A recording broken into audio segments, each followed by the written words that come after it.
हे ऐकल्यानंतर भगवंताच्या डोळ्यात पाणी आलं. भगवंत रडू लागले. म्हणाले, सुदामा, अरे खरंच खरंच तो माणूस आहे.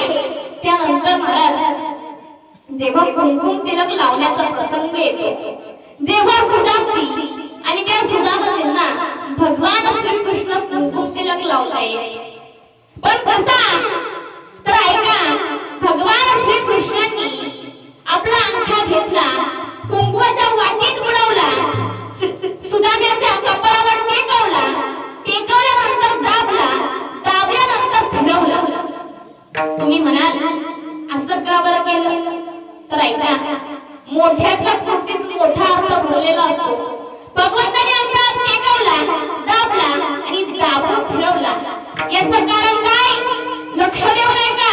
त्या सुदामजींच्या कपाळावर विधी लिखित होतं, श्री क्षय. श्री म्हणजे लक्ष्मी, क्षय म्हणजे नाश, म्हणजे संपत्तीचा नाश, धनाचा नाश. पण भगवंतानी काय केलं? अंगठा टेकवला, दाबला आणि दाबून फिरवला. अक्षर उलटी केली. जिथं श्री क्षय होतं तिथं केलं यक्षश्री. इकडे धनवान सुदामापुरी सोन्याची झाली. म्हणजे महाराज, आपलं प्रारंभ कितीही अनुकूल असू द्या, कितीही अनुकूल असू द्या, पण त्या भगवंताची जर कृपा झाली तर आपल्या प्रारंभाचा नाश होतो. अभंगाचा शेवटचा चरण.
जेव्हा त्या देवाचं नामस्मरण आपण करू, नामचिंतन करू, तेव्हा त्या देवाची कृपा आपल्यावर झाल्याशिवाय राहणार नाही महाराज. पण आपण करतो काय महाराज? आपण त्या देवाचं चिंतन नाही करत. आपण काय करतो? चिंता करतो महाराज. जन्माला आल्यापासून ते मरेपर्यंत माणूस फक्त आणि फक्त चिंता करतो. आणि इथे बसलेल्या प्रत्येकाला कोणत्या ना कोणत्या गोष्टीची ही चिंता आहे. प्रत्येक जण चिंता करतो. या मध्ये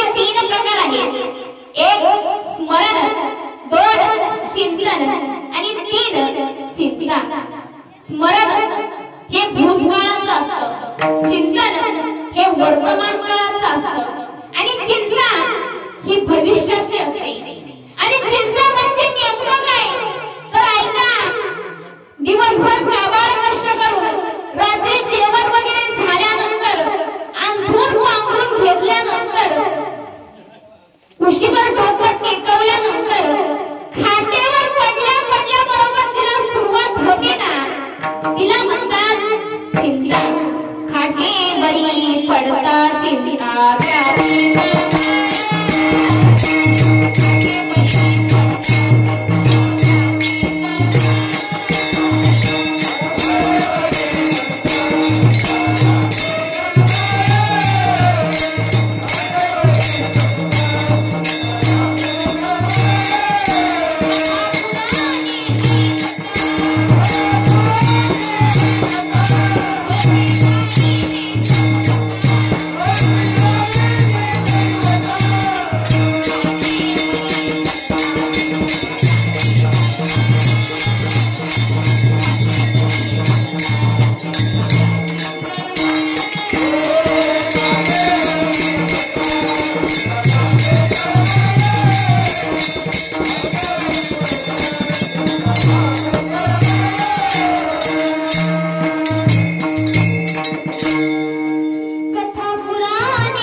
ठिकाणी नामस्मरण करा.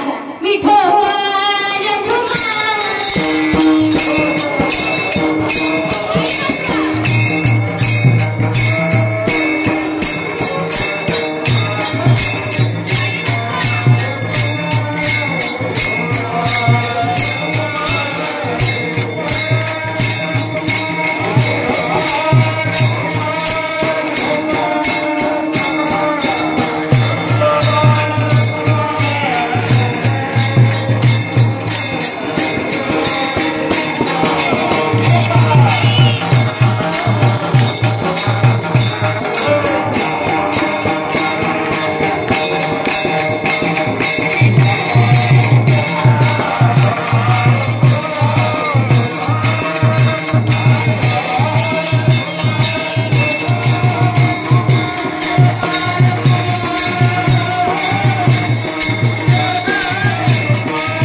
लक्ष देऊ नाही का? जर आपण त्या देवाचं नामस्मरण केलं तर आपल्याला चिंता करण्याची गरज नाही.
की नाथ बाबा मला समजतं की देवाचं नाव बोलून गेल्यानंतर चिंता जाते, तरी देखील माझ्या मनामध्ये विविध प्रश्न येतात. महाराज आपल्या देखील मनात असे प्रश्न येतातच ना. आपल्या मनात काय प्रश्न येतात? मी गेल्यानंतर माझ्या मुलाचं कसं होईल? तसा तो साधक म्हणाला की नाथ बाबा माझ्या मनात देखील प्रश्न येतात की मी देखील पाप आणि पुण्य करतो, पण पाप केल्यानंतर जे पापाचं फळ आहे ते मला भोगावं लागेल. मग तेव्हा माझा सांभाळ कोण करेल? तेव्हा नाथ बाबा म्हणाले की अरे बाबा आई, जो परमात्मा सर्व जीवांचा सांभाळ करतो तो तुझा सांभाळ करणार नाही का? अभंग आपलं चौथं चर्चा. तिसरं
कोणच नाही ना महाराज. कुठे सरोवर कृष्णकाळवासी जीवन तयासी कोण घाली, तर त्याला जीवन घालणारा, पाणी घालणारा, त्याचा पालन पोषण आणि सांभाळ करणारा तो परमात्मा आहे.